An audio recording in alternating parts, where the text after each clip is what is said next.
I work for Hagedon Newspapers.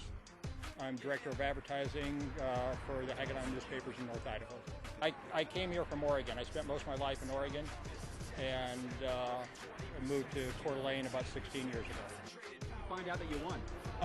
Actually, I found out from about 5 or 6 friends before I was notified by Ironman. So they went on to the lottery site and found out that I won, and it was rampant in Coeur d'Alene. I was receiving all these calls before I went to my computer and got my email. It's one of those things that you can't believe, especially when one of my best friends has been trying it for almost 20 years and hasn't got into it yet. And maybe the first time I enter, I get it. So how's your family response to this? Katie has been very supportive of me, and I definitely have put her through the trials because when you get up to training 20 plus hours a week, there isn't a lot of time for family time because it's all been work and training. So she's been very supportive of me, and I'm blessed to have that in my life.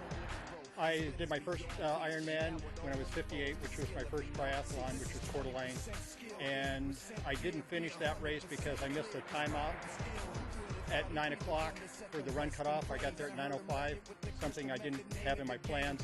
So that same year I went to Florida and completed that Ironman. And then I was entered into Ironman Florida again for this year, plus entered the lottery and got into this race. So I didn't do Florida, and I did Boise instead. And I took 5th place in Boise.